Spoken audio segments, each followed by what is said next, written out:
Whoa. Mmm. Goodness. That's not as overwhelming as I was expecting. It's kind of like you open the pickle, but it sort of staves off a little bit. That's such a poor term for that. Like have an infection or something. No, there's an interesting sweetness in the middle. I like whiskey with picklebacks, but... Well, that'll set us off, right? All right, pickle whiskey. It's got a spice to it. Have you noticed that? Kind of. There's like naturally pickled. Yeah, it's apparently a spicy pickle whiskey. Pickle. This is Eerie podcast. This is a 4-part creepy telling of stories to different guests.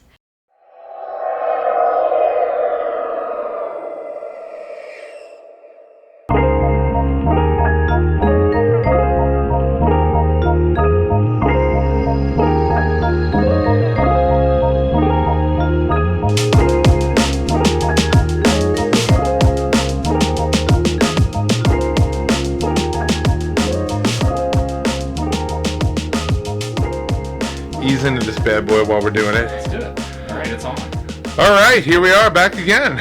Good to see you, Craig. Good to see you, Adam. I'm so happy you're doing this again because the last show was so much fun. You know, goat people and Texas gorillas. Texas and gorillas. And the peanut butter fetish. I mean, that was great. That was a good show. You know, we have gotten some traction off that. Some of my coworkers listened to that. A lot of people are really excited for the I Survived the First Annual Peanut Butter Challenge t-shirts. There's a lot of debate as to the design.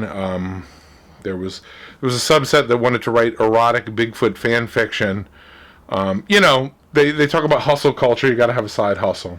So clearly that one lit a fire for a lot of people. I'm very flattered that you brought me back on, as well as bringing so many libations today.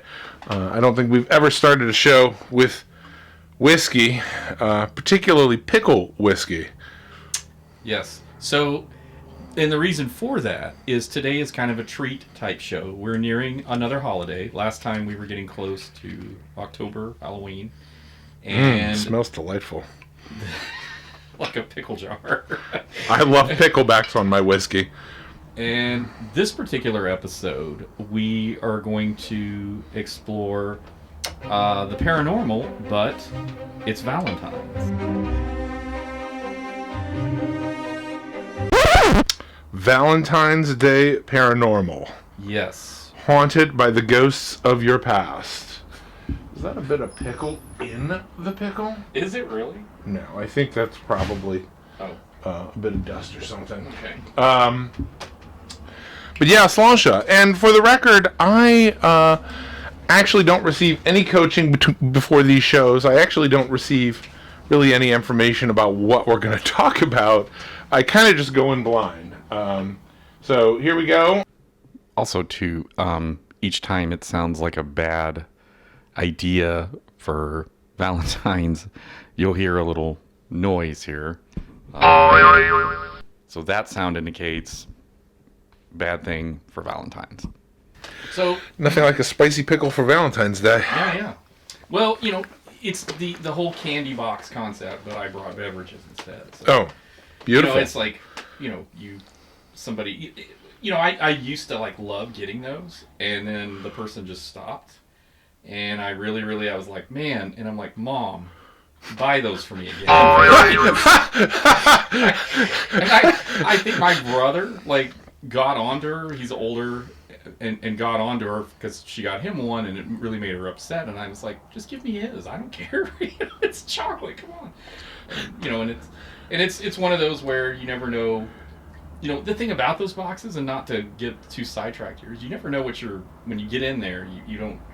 It's kind of like if you spot the one you know, like if somebody gives it to you, and you want to flip the box over to see if it kind of gives a layout for where it is and what kind. You know, yeah, but you got to play random. That's more fun. Oh, you know, I'm more like, hey, what's that? Is that a headless man in your hallway? And then, you know, as she turns, you know, spin the box around, you know, and kind of, oh, there it is. Oh, never mind, it's just the cat. You know, okay, I want that. I want the caramel crunch versus the, you know, cherry sour orange crap garden that's sitting around it instead. All right. I'm just not that person. So you picked your own box. No, I love the story, actually. You're like a woman once used to bring me these boxes of chocolates, and then she stopped, and I'm like, wow, how heart-wrenching. Lost love. And then you're like, Mom, why don't you buy me more? I miss it. Damn it. I'll get you a Send box. me that. I'll get you a box of chocolates, Thanks. Craig. Perfect. All right. Now we can start the show. So, last time, as we mentioned, it was monsters. This time, it'll be the first in a while that we've had a conversation about this. But this episode, pertaining to Valentine's Day, is about paranormal or ghost and how it can cause an issue between a couple. So we're not talking like lovers separated by death. We're talking about spectral complications in your relationship, as if life is not hard enough as is. Throw a ghost in your house, or apartment or wherever, and you've got problems. Believe it or not. Yes, I can definitely believe it. I can definitely believe that a ghost would cause a certain amount of relationship issues. Are these going to be as horrifying as your normal ghost stories? Probably. So just be ready. Gross. All The right. sun is still out. So. All right. We should really do these things in dark, but all right. It's the day of love. Well, it gets creepy enough. So. All right. Hit me with it. So the first story you're familiar with, and it's one that scared you a lot. According to our last show, it really freaked you out. So I'm gonna leave the names out because I still kind of know the family, and I don't know if they'd appreciate me putting this out there. But so no names mentioned. No names. But anyhow, it starts off with couple kind of lives out and away. Oh God, I know this story. All right. I was wondering where we were going.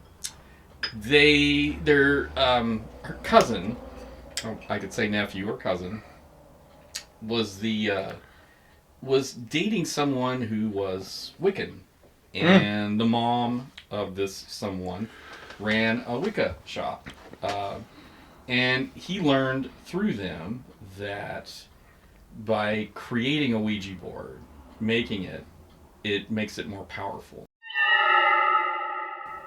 than just buying the Parker Brothers version. That was my thought. Then getting a Parker Brothers from Target. Right. So he one night they're bored. It's him and the cousin, and they're hanging out, and he decides to create one out of a pizza box. And in doing so, she claims at first it was just a joke. Like she carried on like, oh, ha, ha, ha, yes, let's conjure somebody up. Let's see. Then she said it was like electricity suddenly just jumping through her body. She said, then it freaked me out. They demanded it stop. It wouldn't, and eventually it did. Afterwards... So like things shaking, electricity, lights flickering. More just on the board between them. They...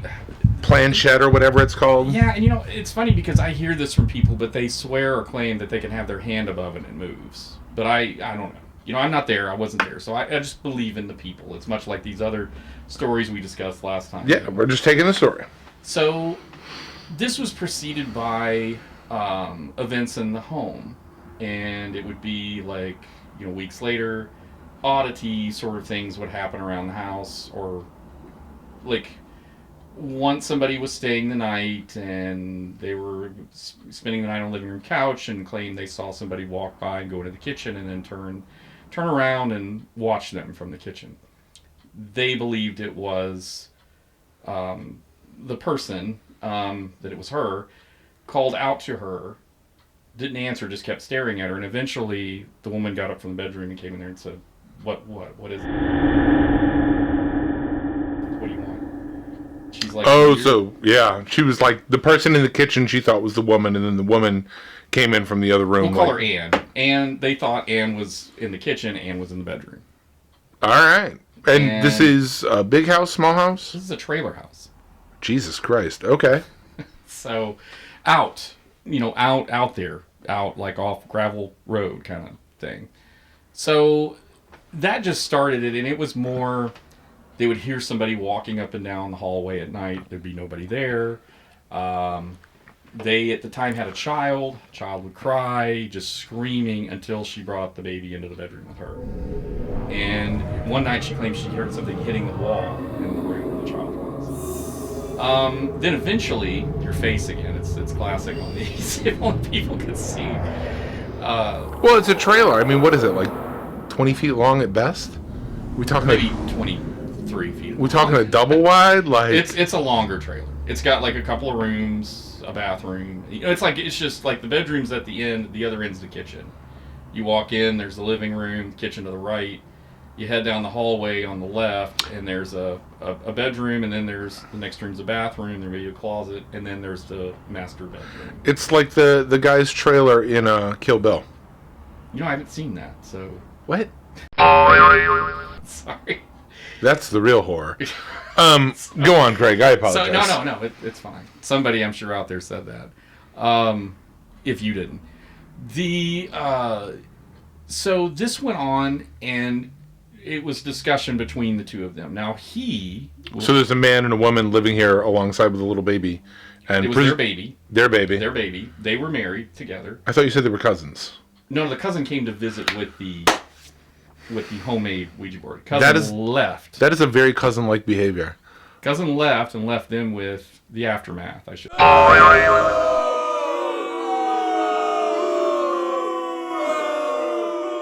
Got it. Okay, So- I'm on board now. All right. So then he didn't. The husband, we'll call him Steve.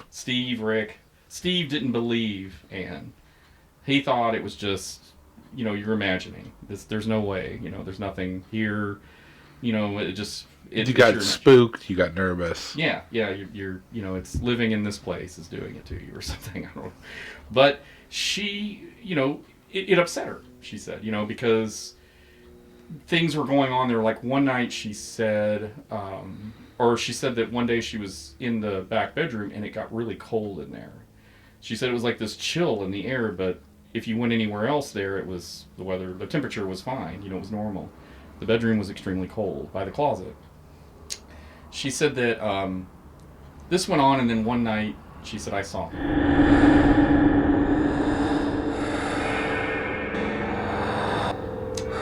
And she described him as 6 feet tall.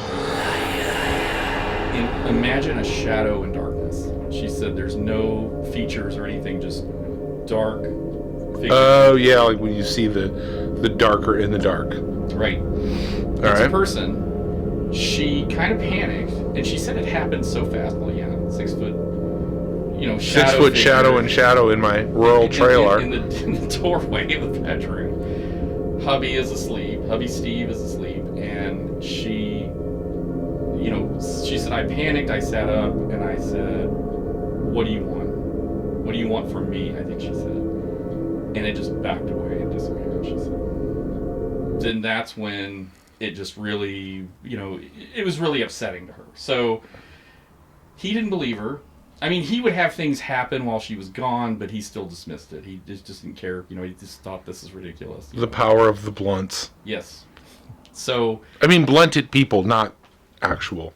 Not the actual blunt. Not a blunt, but, I've often thought there are some people who are, more susceptible to these things, and then other people that kind of blithely traipse through your average paranormal thing, and you're like, no, that's just indigestion from 2 chili dogs. So I've got a clear image of Steve, I believe, is the name we're going with. Yeah, I've got an image of Steve, but Steve clearly there's a gas leak in the house. That's why we're seeing things. It's just ridiculous. Exactly. Pure nonsense. But she said it got to the point where she left. She took the baby and left. Whoa. She said, I can't deal with this. You won't talk to anybody about it. You won't get help for us. Because she was trying to call like priests and ministers, and nobody would come to this place. I mean, the priest wanted a background story, which my cousin made a pizza box Ouija board, and now we have somebody here. And so she left with the baby, and a couple of nights later, the sister got a call from Steve.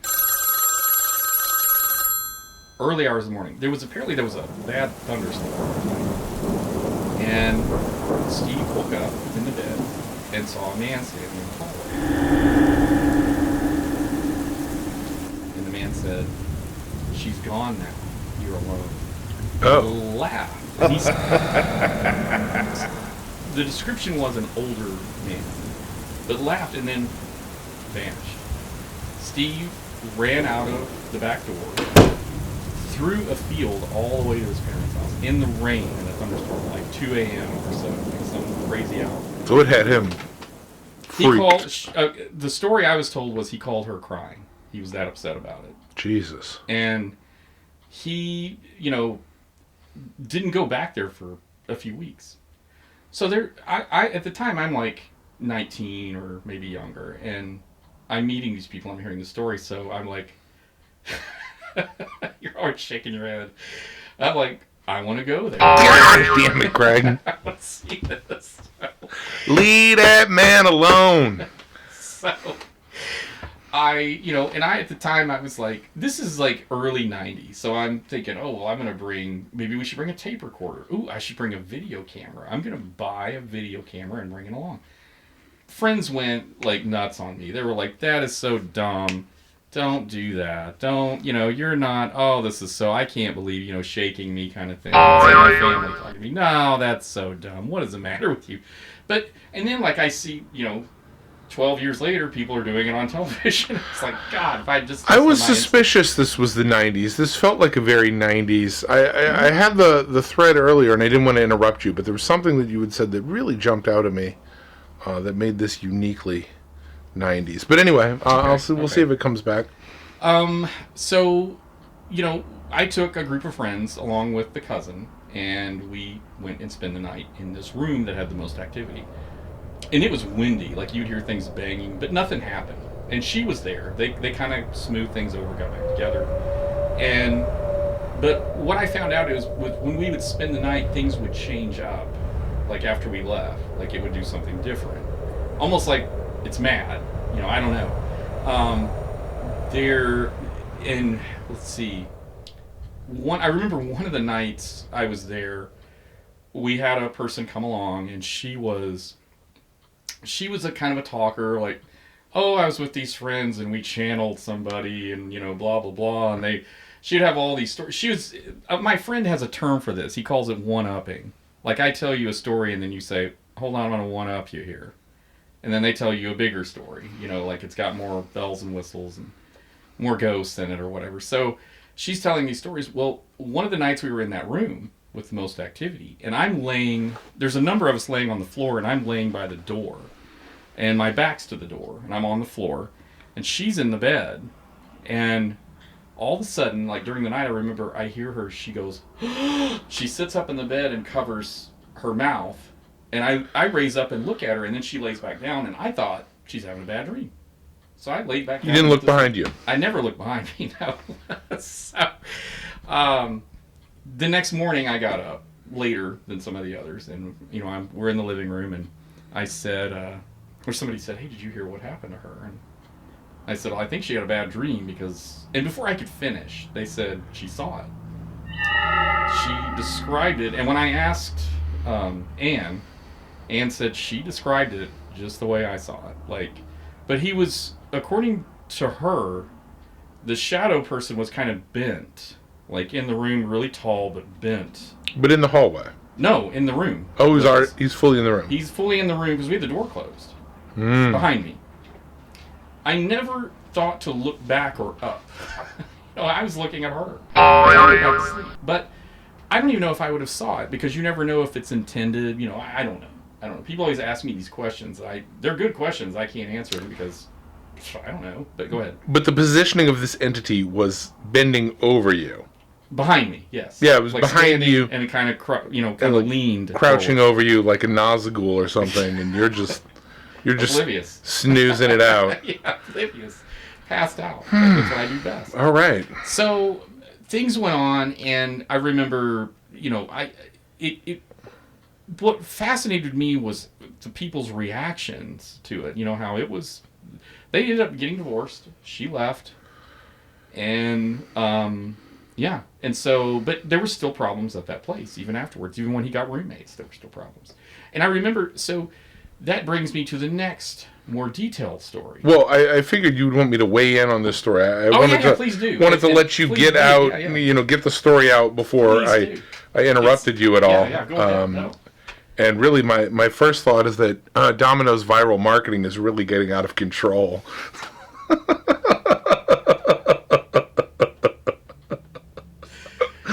I never said what place it was. Oh, well, I guess I just pictured it. Sorry. Don't. They were around then. Don't sue us. I also figured out why I thought it was the 90s, because you mentioned that the gentleman was affiliated with a bunch of Wiccans, and much respect to the religion of Wicca, the practitioners of Wicca. But I, came of age in the 90s as well, and I remember the Wiccan dating craze. I think at least 4 of my exes were Wiccans at one point. Like, you couldn't throw a stick in the 90s without hitting a witch. Without hitting a witch. Wow, I did not know this. Yeah. I actually dated a witch once, and I offered to give her a copy of the Malleus Maleficarum for Christmas, and the relationship didn't last much longer. But that's the thing that really jumped out. I was like, 90s. The Wiccan, really? Yeah, there was a whole Wiccan dating thing.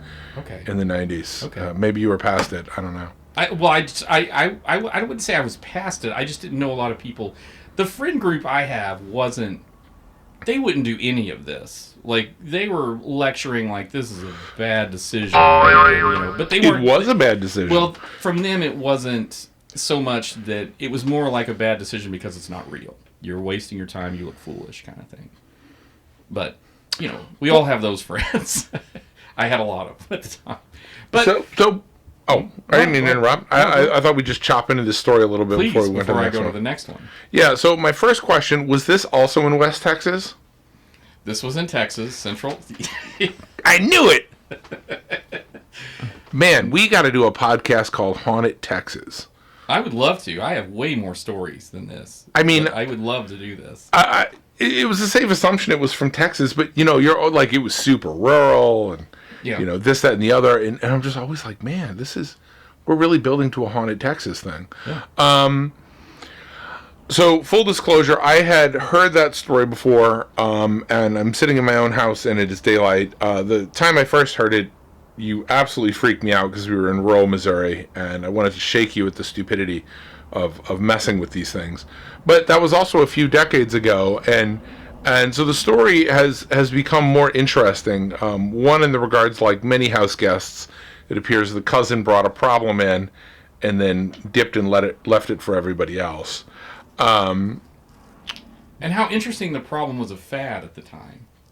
I'm dating a witch. I don't know if it was a fad. I remember that there was like a huge, I guess it had passed out, and it was like, so I graduated high school in 95, and there was like a huge, right around that mid-90s wave of so many people that were getting in tune with, I don't want to call them new age religions, because obviously Wicca has a lot of its own traditions, but kind of that rediscovery of a lot of religions that had fallen by the wayside in favor of your more traditional monotheistic religions. And so there was this just boom, like you could not go to a bar and you would there was a good chance that a girl you would end up talking to would tell you she was Wiccan, at least in St. Louis. Wow.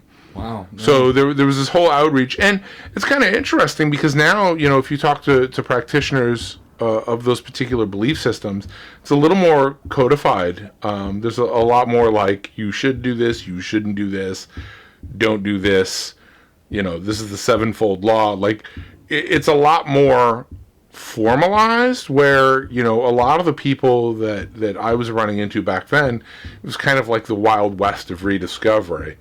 Where you're doing these things like, making Ouija boards out of pizza boxes, and dancing around naked in a public park, and just all of this sort of like, we're attempting to discover it. So that's very interesting. I feel it's kind of unique to that time frame, and one hopes certainly there's a little less random summoning going on these days. What happened? Yeah. Yeah, no, not saying that's what happened at all. But I mean, the two go hand in hand. I mean, you go through an angsty phase, you experiment, and much like anybody else, much like you know, someone that takes a few karate lessons and promptly starts trying to chop everybody with a knife hand that they don't know how to do. I feel like that's literally the most dangerous phase for messing around with anything is imperfect understanding Sure. of what you're doing. I'm also interested. I mean, the story itself is horrifying because one thinks you could look through, no matter if it's a luxurious trailer or not. One could walk through a trailer pretty quickly. So if you've got these problems, babies screaming, people calling from other rooms, visitations, you can't be more than 20 feet from a person at any time. So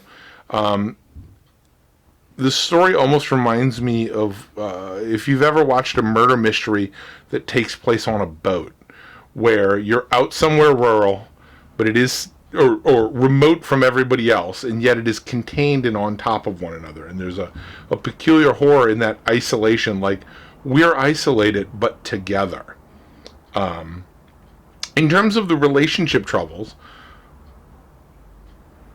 I wonder how much of it is the specter, and I wonder how much of it is what was Steve was the name we were using? How much of it was Steve not paying attention to Anne? Because I mean, I feel like, you know, if you're living in that situation and someone's coming to you in tears and being like, "There's problems,"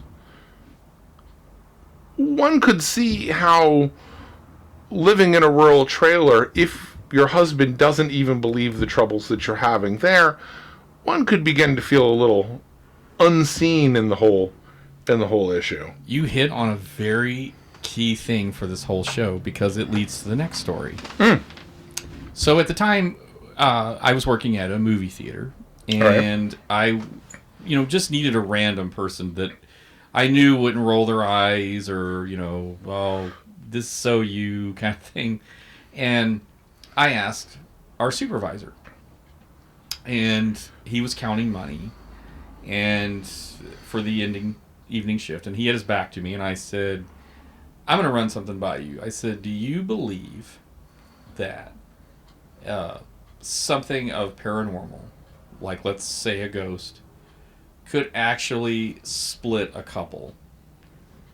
And he was quiet and didn't say anything right away while he was counting money. And I was like, okay, we're pause here. And he said, yes, I do. And I said, okay. And I sat quietly as he presented a story. Oh.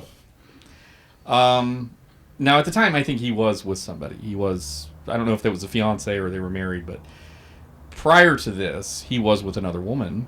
And the story was that he was working at an old historic theater. This theater had one screen, it had a stage. So when I say historic, I guess the federal definition is anything older than 50 years. This theater was probably around early 1900s. It had... Yeah, we've got the image, the marquee lights, the kind of triangular facade out front, big brick building. Right. Second story for storage. One screen, and you got a little bit of stage on it. So somebody can come out and introduce the movie or whatever. Tiny popcorn machine. Probably. So how it works is usually when the last movie starts for the evening, the concession starts cleaning up and closing down, and then they clock out, go home after somebody checks. Management starts counting money, getting everything for the end of the day. So he's counting money, and he says, all of a sudden, I hear this loud banging downstairs. And it's like, imagine someone taking their fist or their hand and slapping the side of a metal wall. So he said, I get up, and it's just it keeps going. It would pause, and then it would start again. So he goes downstairs and walks down the stairs, and he realizes it's coming from the theater. And the movie's over, so people have left. He goes into the theater, and he said it stops. And the only thing he notices is the exit doors wide open. So he walks down, he checks the theater, there's nobody there, he closes the exit door. He goes back and goes back upstairs, starts counting money again. Said, it wasn't probably 5 or 10 minutes, and then it starts again. The loud banging. Puts the money down, goes back downstairs, goes into the theater, and the exit door is wide open again. So he's, at this point, all right, somebody's messing with me. So he closes the door, looks around, goes back upstairs, starts counting money, starts again. The banging sound starts up again. Jesus. This time he runs downstairs, and he runs into the theater.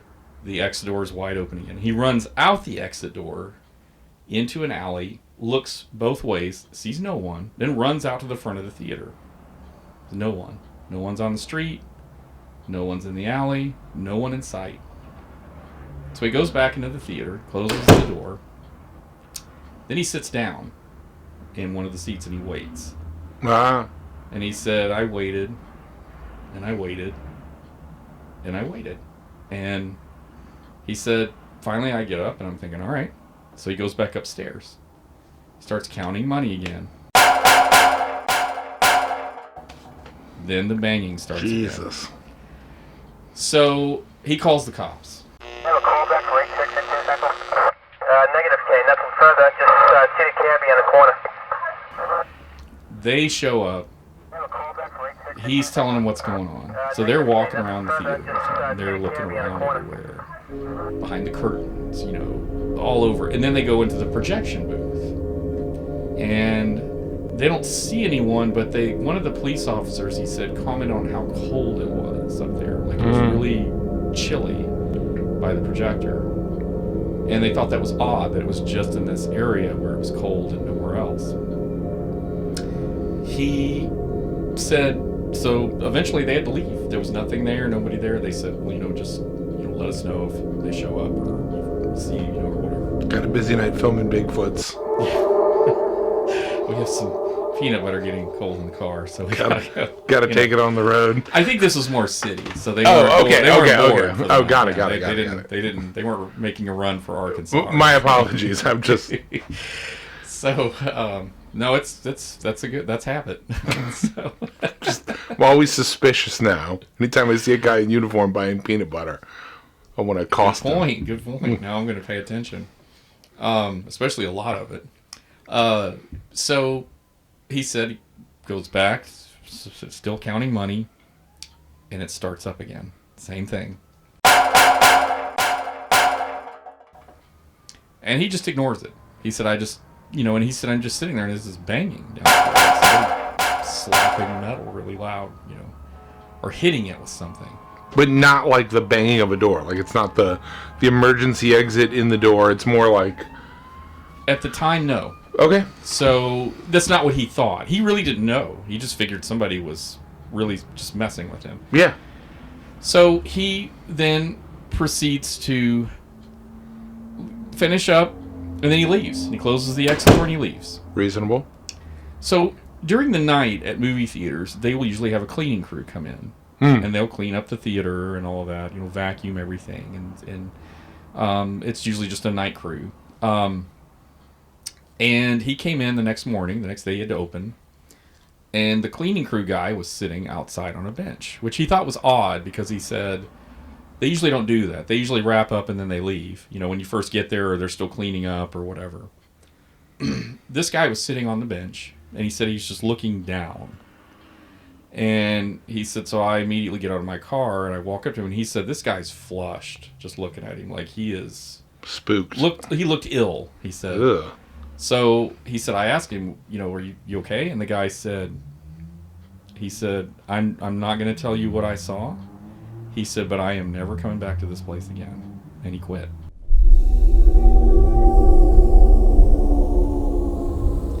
And so eventually he said that he got curious. So he went through the archives, in the city, and he found this small paragraph from the 1950s where they had found an African American man whose throat had been slit and his body was found on top of an air conditioning.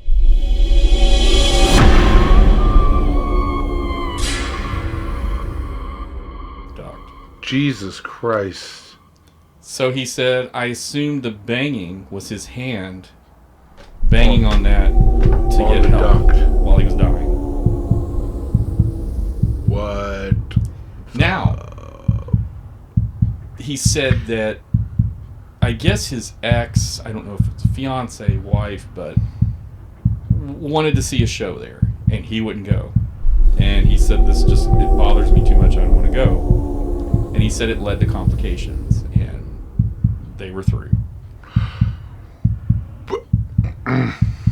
Go ahead. Well, no, I mean, we're not even delving into the spectral yet. Right there, your man's dodged a bullet. I mean, if categorically, for those of you out there in listening land, if you're dating someone and they want you to go to a place and you say, this place makes me really uncomfortable, and that causes troubles in the relationship, let them go. I kind of feel like there's more he's not telling you. There's more going on there. Because like you said it earlier, which was the point of this, is I think it takes more than a ghost, just to me, to end something. But I say that, but I have been on dates, and I talk about, I went to this place, or, I'm doing a documentary about peanut butter, under a bridge with Bigfoot, and, and the person I'm dating will say, my mom said, he's not into that, is he? Like, they're not... the belief itself is causing the troubles. The belief itself causes the troubles. Yeah, don't tell him you're a Bigfoot hunter on the first date. Like third date. You've got a First third off, date I'm that not man. a Bigfoot hunter. You've got a third date that. Second, I'm fascinated by these things. I love these stories, is what I always say. I'm not out there chasing it. Trust me, that's the last thing I want to do. But this always intrigues me, especially when it causes, it's an issue that leads to breakup or whatever. But and I've met families who are in homes that have an issue.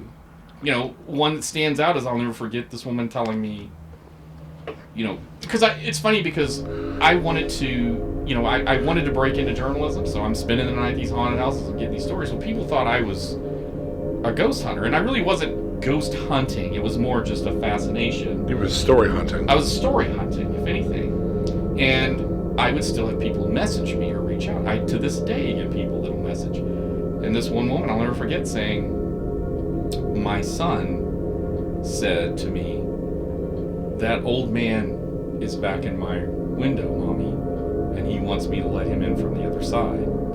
Oh, no. And they're asking me, what we need to do, whatever. And I'm like, well, first off, I'd probably move. But, of course, it goes with you. I've heard that. It can go with you. But the second is, I don't know. A lot of times I direct people, I'm like, call ghost hunters, or somebody that's a ghost hunter, I don't know. I can't offer you any, I would just not let the child invite anything in the home. That would be me. Well, I mean, sure, if you've ever read Salem's Lot, that's the case. I mean, the whole thing is very interesting to me. I mean, my mind is aflame right now. Thanks be to the pickle whiskey. So there's a lot of things I want to say. I feel... Huh? I said Happy Valentine's Day. Go ahead. I feel like we could make a really banging Tinder profile for you. We're gonna table. If that's more scary or the trailer house. Go we're ahead. gonna table that for when we're not being recorded. But I mean, to be fair, you're talking about the introduction of the supernatural causing relationship problems, and in a lot of these. It seems, and I'm not discounting, of course, the ghost at all. I mean, you know the angle from which I approach things. It seems like these experiences are exacerbating, if anything, flaws that already exist there.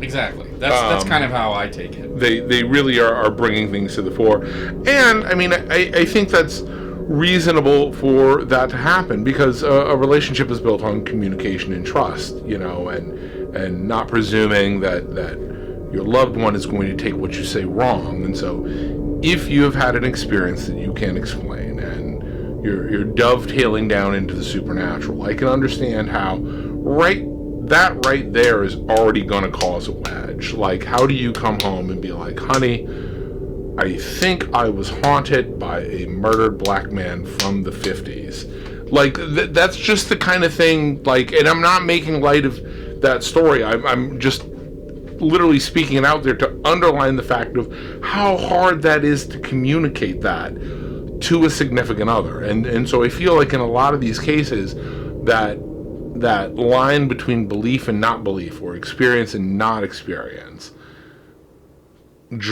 drives a wedge through that exacerbates and ultimately puts cracks in those foundations, so much so that it can't survive. Right. And you know, for me, it's like when like on the weekend sometimes I will try to break stuff down into categories when I'm bored. Okay. Depends. And Got to get on that Tinder profile. but it's typically like, okay, so for Ghost, I break it down like this. So you have people that believe there is some sort of afterlife, whether it's through religious beliefs or whatever, that once we pass, we go somewhere, okay, beyond this body, physical body.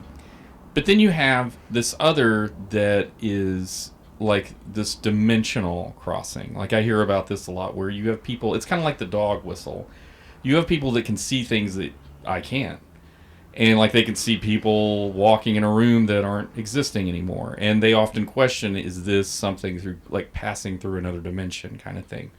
Case in point, I remember I was telling this story not long ago. You're counting. I'm trying to keep hold of points that I have. I don't want to interrupt you. Okay. And next time I'm bringing in notepads so that I can keep my Feel free thoughts to interrupt. orderly. I mean, I was just going to say that, like, there was a story I told in a previous episode where there was this old house that sat in a field, and it was off in a field past a tree line.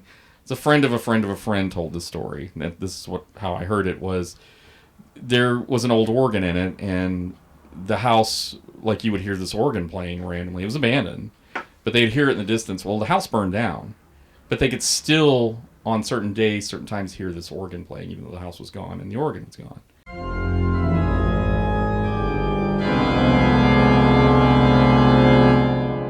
So there's this whole, like, interdimension sort of, you know, things leave an imprint somehow or whatever. Please interrupt. And That's unfortunate, because burning is my normal first step to dealing with the supernatural. Doesn't work. Just need to burn it more. No. So I'm trying to keep my thoughts orderly. I do want to touch upon the coldness that we've touched on in both of these stories at some point down the road. I think it is, and perhaps, you know, we can dovetail the two. I have heard people talk about, and I've often wondered if, you know, when you're talking about like a loop, you know, and so the question is, if a crime is heinous enough, or a suffering is heinous enough, if a suffering is heinous enough, does that leave kind of a spiritual blot on that environment that people sense? You know, is you know, I mean, as horrifying as that sounds, it's like being caught on repeat. I mean, one hopes that whomever suffered that was able to pass on. But has there been sort of like a psychic burn, if you will, into the film reel, as it were, in that location that causes it to keep playing out, or to be perceptible to some people? I certainly hope it's in the vein of like a negative burn imprint, and not that the person keeps undergoing whatever horrible suffering. that they did, because that would be a peculiar kind of hell. But I've often heard that mentioned in cases of paranormal, is that some people feel that it's not necessarily that entity, that it's even like an entity you're dealing with. It's not a conscious entity. It has not its own volition. It's not interacting with the people in any way. It is merely just repeating what's happening. And I think, it seems like the two stories we've talked about so far, one definitely appears more volitional and malevolent, and the other appears just to kind of be on, like, repeat, like stuck in that mode. Right. As it were. And I don't... I was just going to say, for the record, I had not actually thought about this. I'd not actually remembered this until you were telling this story.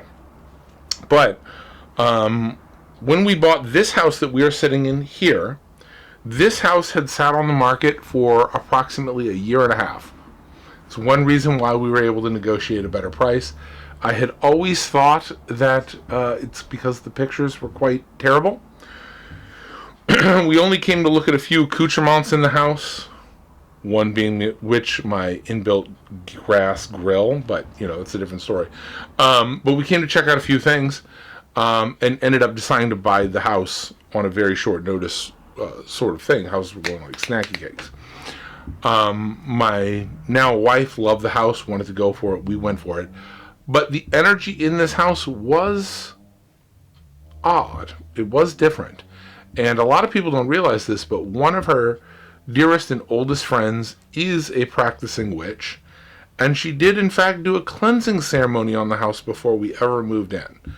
Apparently there were multiple steps. I believe something about eggshells buried at corners of yards and full-on sage burning and all sorts of things we didn't really go into, which I'm not stating a belief or disbelief. I figure if you're buying a new thing and you have a practitioner of a shamanistic religion, and they were like, "Hey, why don't I come out and clean it out?" I'm like, you know what? Why don't you come in and clean it out? Why not? Why not? Gonna hurt. Was it necessary? I'm not sure. Did it make her feel better? It did, and certainly the house has the energy was changed remarkably upon us moving in, even prior to us putting any of our possessions in here. So anyway. I'd not thought of that in years. I, in fact, forgot we had that done until we were talking about all the stuff, and I was like, maybe I should disclose I did have this whole house professionally cleansed. Yeah. I know that there are people that do that. But again, like, I'm always intrigued by a lot of this. I'm not going out and hunting it, contrary to belief for many, but I've always been open and intrigued by this type of thing because it kind of plays on what we were talking about in the past show about like an imbalance. So we gotta, appease whatever or figure out or, create. Do we have to investigate it, or do we just do the things to kind of placate it, and move on down that yellow brick road? Right. And for the relationship thing, getting back to categorizing supernatural, I know, like, that there are people that are very religious who, in a way, don't believe in ghosts. And I don't know if it's because, like, the thinking is, well, because you're like, but what about, like, all the biblical writings and you had spirits and whatever, well, and I guess I don't know the response isn't this, but it's like, well, Walmart eventually came in and got rid of all that. Now we're in we're in this very comfortable lifestyle. We don't have that world anymore. Those days are gone of, deities, impacting. This goes back to our last conversation about how the settlement of Europe drives out the stories of the cryptids, whereas the vastness of America allows room for them to creep in, much like the neon drives the ghosts away. Right. The electric lights. Right. Like, but... Have you guys detected that I have a horse yet that I ride upon? Yeah. But it fascinates me because, and I think I'm one of those people too, that if things are happening, I'll quickly dismiss. I live in an apartment now that has had some odd things go on, and I don't, right away. I don't know. I don't acknowledge it as anything as I try to explain it. I'm guilty of that. Like even though I found out that the previous landlord had collapsed of a heart attack outside the building wall onto the ground from, I guess he was getting out of his vehicle or getting in, and he just fell to the ground and died. Jesus. And I'm thinking, well, is it him? I don't know. And he's still in the building taking care of things. Like, I mean, there was a while where I'd wake up and cabinet doors would be open or the bathroom vanity would be wide open, and I'm like, I know I didn't leave that open, and wind didn't blow it open because they're kind of heavy. I would come home from work and a trash can would be moved out on the kitchen floor, and but then again, like, I lived in a house in New Mexico that had problems. I had somebody come over. I had fallen asleep and they heard a noise in the room. And it was like somebody was leaning on the TV. It made this noise when and they said, I heard this noise on your TV, like it was being pushed down on or whatever. And they said, when I looked up, the clothes in your closet moved as if somebody was trying to push their way in and hide. And am I carrying this? I don't know. But it doesn't. Well, and I'll give you another story. We're going all kinds of directions here on this one, but. No, I'm just horrified by the idea that one can die on the job and be forced to spectrally haunt your job, continually doing it. Look, ladies and gentlemen, I love my job, but from your mouth to God's ear, spare me from dying on the job and needing to do what I do for a living for the rest of eternity. That I think any listener out there that's going to be the most chilling story told tonight. Is the idea that could happen. I think that, well, like the landlord I have now, this is his life. He loves it. He loves the challenge of the building. That's all he has. He doesn't have a wife. He doesn't have kids. This building is his life. And I see the same pattern. If this is a thing. And the other thing I was going to say is the last thing that happened kind of made me wonder, and I was a little alarmed. But this is where the debate comes in on, is it good intention or are they all bad? I was doing laundry one night and I was on a Zoom presentation. There was a guy doing St. Louis history. So another guy I know, Joe, wanted me to, he's like, oh, you should join this because I'm going to be on it and just see how it is. So I was like, all right. So I set my phone down on my laptop and I was doing laundry, so the camera was off. So I would run downstairs, took the clothes out of the washer, put them in the dryer. And the building is enclosed. Like, you come in the front door, it's locked. The back door is locked, but there's a staircase that goes up. It's a 4-unit flat, like built in the 20s or 30s. So I went down to get the clothes out of the dryer, or to change, like restart the dryer or whatever.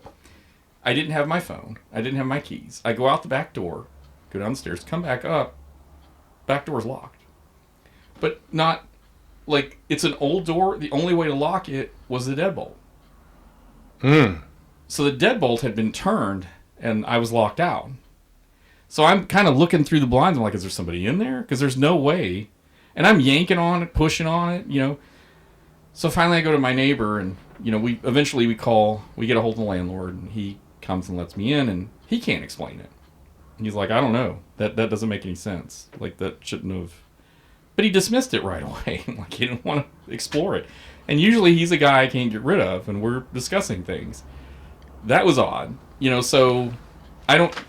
How a deadbolt just turns on its own while you're out never happens. And now I carry my keys and my phone with me every time I go out of the building, no matter what I'm doing. Well, you should. should. It's getting mail. But I got to know my neighbor. Like, he and I hung out. He was a radio DJ for 40 years and, interviewed a lot of popular, and so it was a great conversation. I got to know him.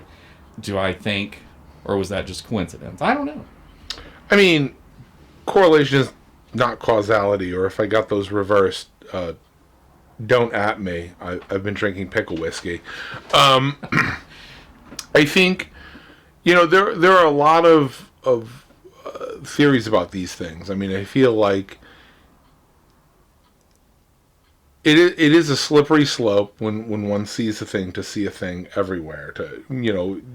If that belief is opening the door, then you're going to start to attribute random chances to these things. Now, I years ago dated a woman who quite angrily told me, "You are not spiritual at all. You're just dumb Irish superstitious."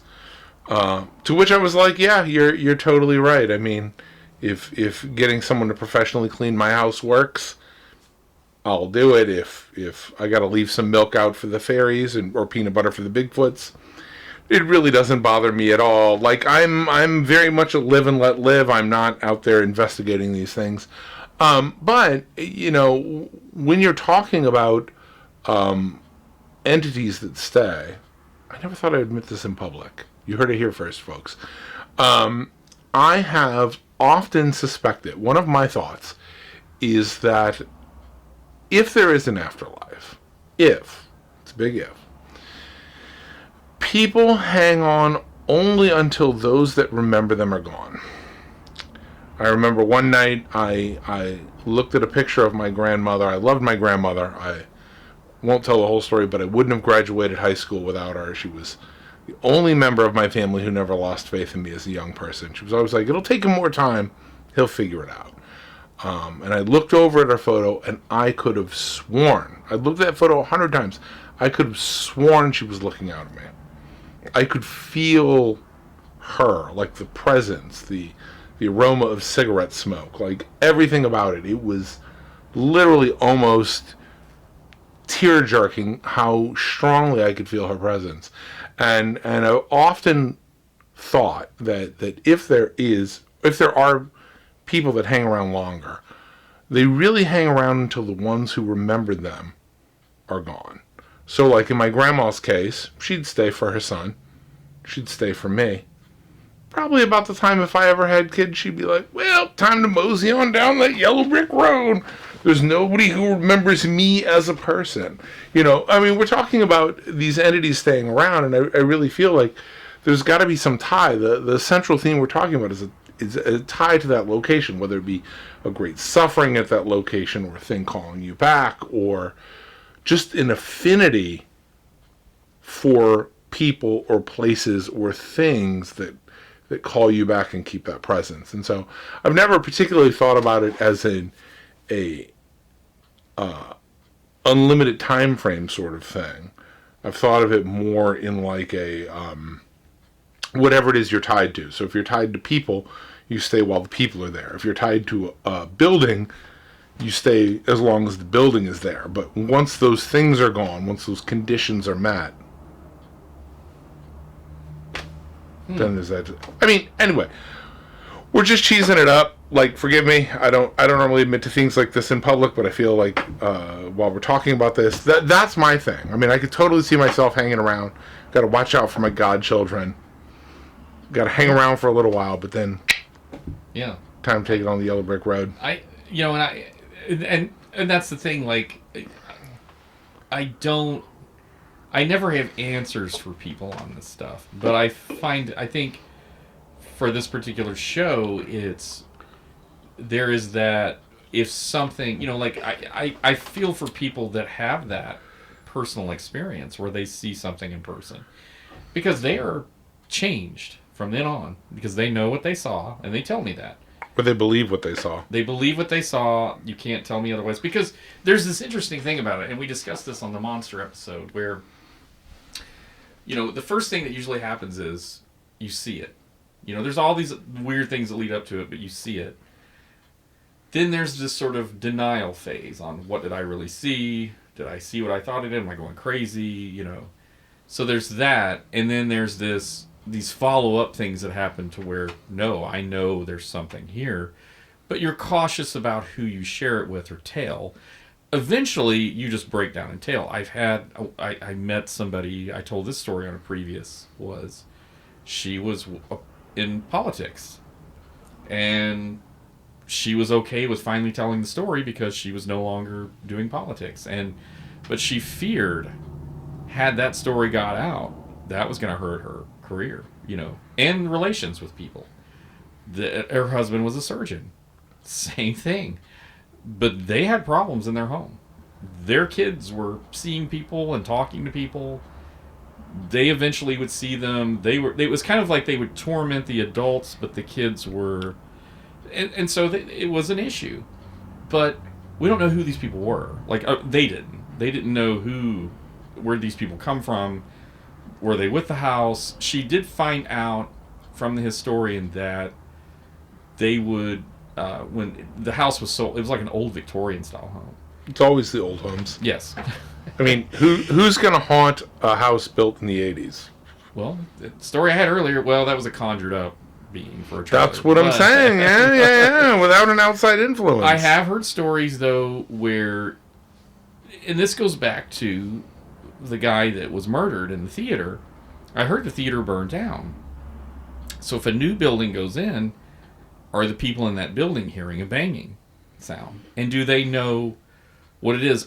Can they tell it, you were killed, you need to accept and go on, kind of thing. Because they're not going to know. No landowner's going to tell you that. So No. they're only going to discover that No. with their own research. Right. No.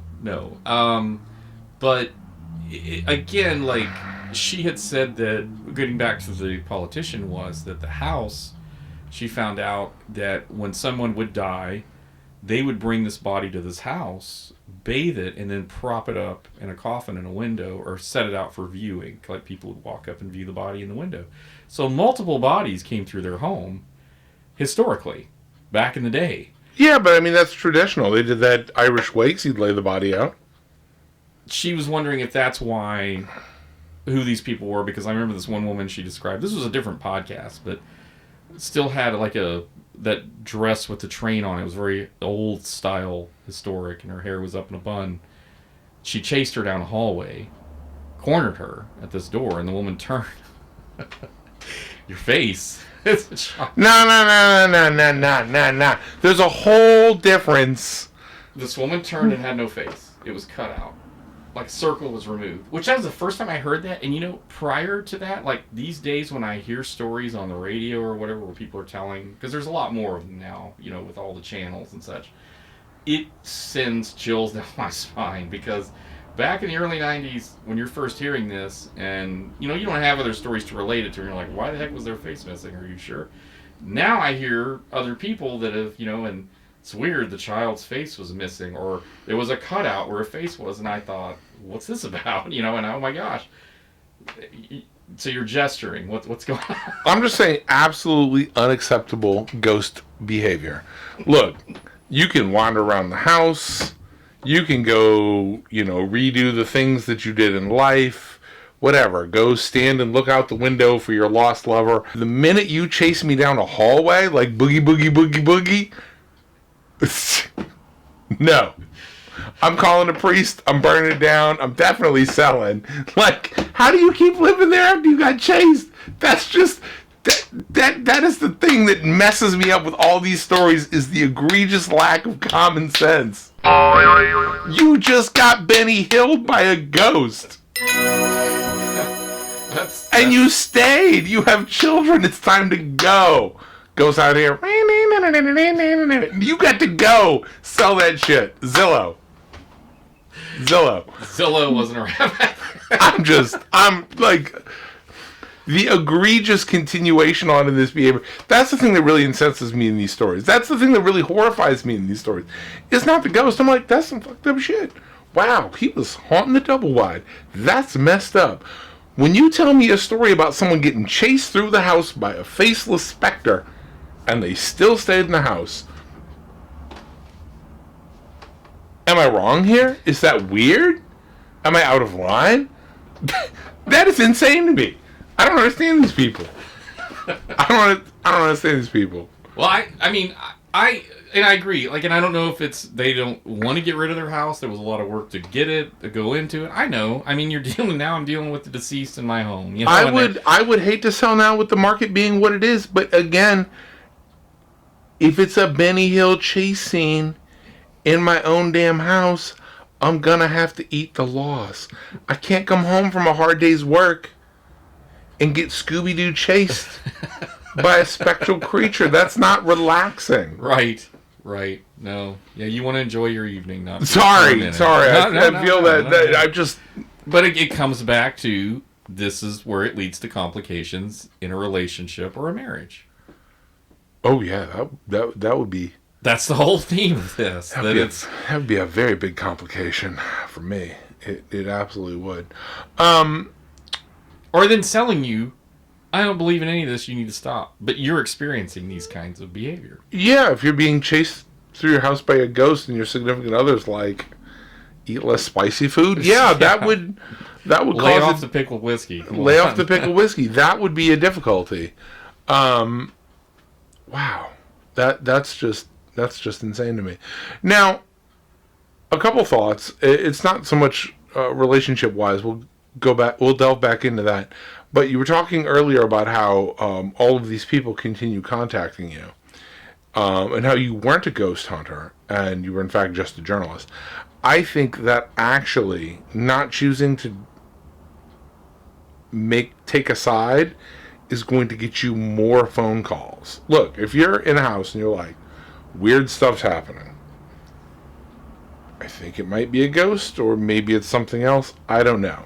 I would certainly be more likely to call a ghost positive journalist than either a priest or a guy who's like, we definitely hunt ghosts. You know what I mean? Because either way, it requires you publicly admitting a belief. You're either choosing, you're like, I'm going to go on, FX or whoever shows these ghost hunter shows now. Either I'm going to be on a TV special, or I'm going to call up a priest and never be able to attend church again because they think I'm crazy. I think it's really likely that they would call a journalist in that case and hope that you could make some sense out of that. Well, and it takes me back to, there was a time when you said something that was very convincing. It was somebody we mutually knew that we videoed, and they were going through a rough spell, and I was shocked at how much they opened up, called me a friend, gave me things, and just kind of opened up about it. And you said it made perfect sense to you. You said, when I'm down at my lowest, if I'm in a bar and there's somebody that's going to lend me an ear, I'm going to tell them, I do. I can't believe that we owned up to me owning up to being at my lowest on a public recording. But yeah, I'm just saying, like, it was an example. You said it wasn't like you did that. You just said, if. Oh, I have. Oh, okay. Well, Totally. Either way, well, we've owned up to a lot of stuff on this recording today. So, but the thing is like, I feel like that's where that kind of plays into it. Like, I know he's not going to judge me. He's going to listen to me. And maybe he knows somebody that can help me, so I avoid... Because some of these people, I think they just don't know. They don't know where to go. For me, it's like, makes sense. Like, I know who I'd probably call in these situations. And people want their story to be told. That is the central story of humanity. Like, it is unpleasant to carry these things around. I feel like it's changed more, like you would have more of an audience today, like with people. Because there's so much out there on social media now. Well, we are a more performative society. I mean, a lot of these stories we're talking about were they're occurring 2.5 decades ago. I mean, it was an entirely different milieu. That was not the sort of thing that you could go on TikTok and be like, I got ghosts in my blood. They're chasing me. They're chasing me. Play the music. But I feel like even to this day that there's still this, And my thing is, I can't tell if they're really afraid or they're just, I don't know. Because I'll ask them, like, how do you know it's this? Or how do you know it's, because did you see it? And sometimes it's another concept that comes up. I mean, we're getting way off topic, but the mental image, the mental communication. I have a family member who, I had one family member had passed away years prior. The other one had a stroke and was in a hospital in a bed. And another close family member went to see them, and they said that the one that passed away first, which was shocking, they said he came into the room, and she, who was lying in the bed after having a stroke, didn't want him there. And it was shocking hearing it from this person because they never talk about this kind of thing. And I'm like, so you saw them? And they said, no, but he was there. You could tell, and I had to leave the room because it was so I'm like, no, we're missing a lot here. How did you see them? Did you see them in your mind? Like, was there, like, you heard him? Did you I feel don't the know. presence? Did you feel the presence? Did you know, like, when you said earlier about the odors, the feeling, it was familiar with them. It's kind of like... Oh, it would have been chilling if I did not love my grandmother so much. Okay. It's the only time in my life that I've ever experienced, and this was a decade after she passed, that I ever experienced such a strong wave. Yeah. Well, and it completely blindsided me because this person never expresses or tells any stories like this. And to hear them say it, now they would probably deny it, knowing them. They would say, well, I don't know.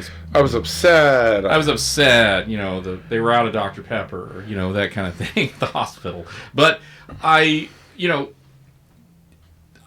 felt like they were very sincere in it when they were telling me at the time, because they just opened up to whoever was there listening at that moment, saying this was strange, But had it been another family member they had told that to, it wouldn't have gone over well. It would have probably caused a rift. They would have been made fun of or hurt in some way, but they're like, I know what I experienced. I know what I felt, what I saw. And that's the thing where it comes back to the whole theme is, can it cause those kind of problems? Because we're dealing with something we really don't know much about. There's people out there that'll tell you all about it and define it and this and that and the behavior. I don't think, there's no way, unless you've been...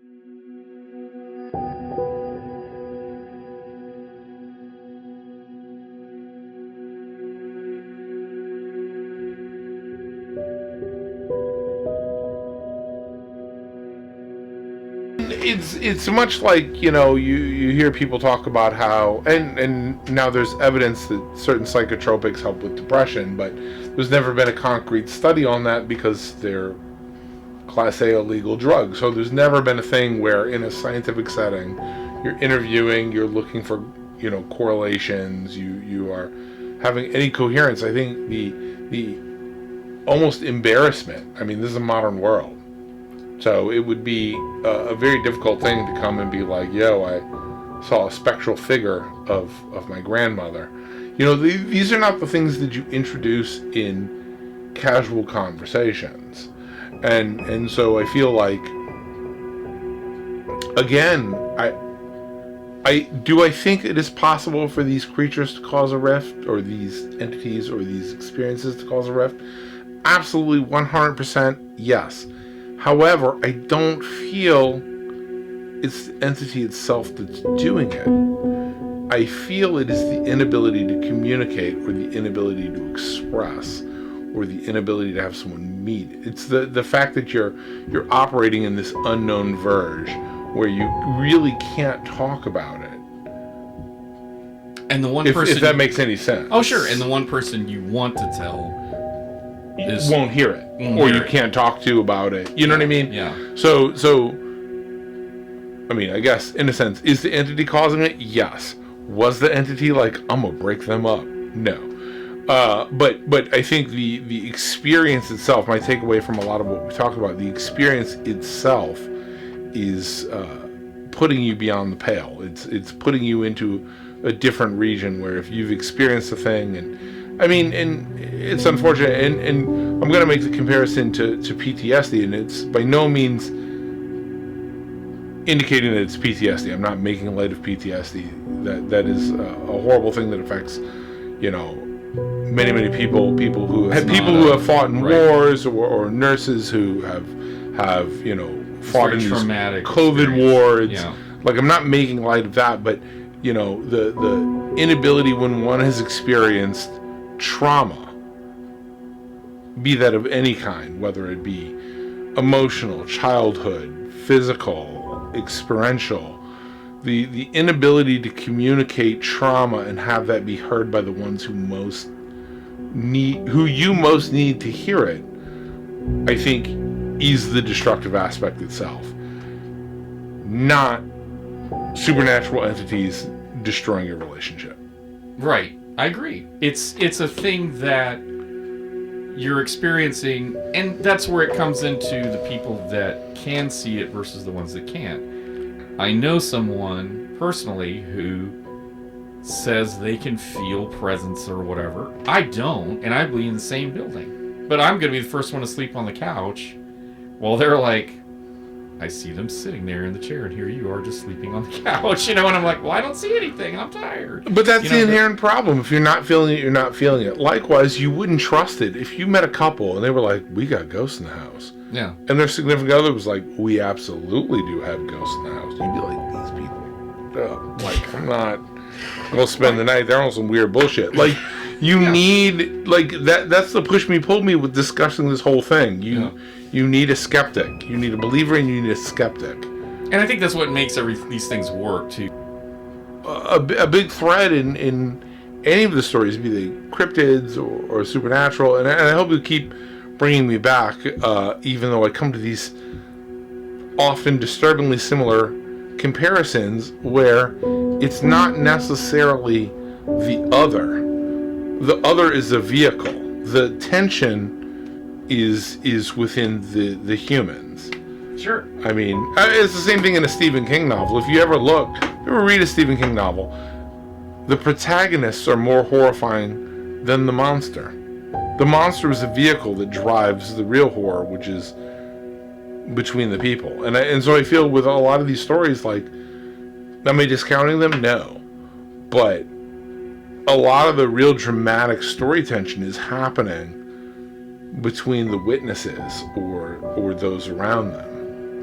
What else do you have to add before we wrap up this episode on relationships and how they can be torn by the paranormal? I really want to talk about quantum entanglement and ghosts. Let's do it. Are we doing it now, or are we going to do that in a future episode? No. I mean, we could do quantum entanglement with ghosts another time. I'm just really fascinated by and I actually want to do some research on this one. Normally I come in just like, bow, straight from the hip. But I'm so curious about, like, a lot of these stories, whenever you talk about the entities, they talk about this unnatural cold. Right? This unnatural cold. And, I'm curious as to why people are positing this. Why this is a reoccurring theme. Is this like to manifest, you're sucking energy from the localized environment to manifest? Is that why that's being cold? I've heard that. Is it a spiritual chill? I actually knew someone, sadly, they passed away last year, but her and her husband, her ex-husband, had a house together, and she said it had things going on in it. And she said the most creepy thing was the radio they had. And they had one of those old school radios in the kitchen. And she said this thing would just turn on, and when it did, it was static. Just the static sound would come over this thing, and it was like... static is the sound of the universe dying, right? No, I didn't know that. The universe dying. Or the Big Bang, yeah. Oh, okay. I'm pretty sure static is the background noise of what's going on in the universe. That's okay. Okay. Well, when they moved out of this place, because she said we moved out of this place running. One success couple right there, by the way. Moved out! They didn't last. But they moved out. When he went back to get stuff, the radio turned on and the volume went all the way up. Like it was just blaring when he walked in. And he just grabbed like a handful and ran out. They just left everything else behind. I've heard those stories where people like run from the place because they're just like, I can't deal with this psyche, But that's why I'm curious. That's the thermodynamics episode. That's the energy transference, entropy, death of the universe. Power this thing to make a visual or whatever. Why is it so cold? Why are they manifesting through your TV or your radio? It just, for me, it leads to so many more questions that no one can answer. But this we can do for another episode. We'll call it Cold as Ice. Cold as ice it is. Cheers.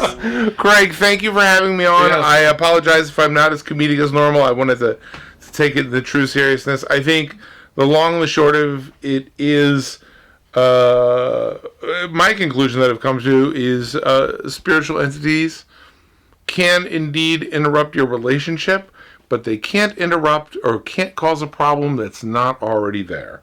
So listen to your loved ones. Pay attention to your loved ones. Love your loved ones. Yeah. If anything, the key, I guess, thing is to. That's what we'll call the show. Just listen to your loved ones. Listen to your loved ones. Yeah. Regardless of if they're being chased by a faceless specter. Fuck that shit. We selling the house. All right. Thank you, Adam. Thank you, Craig.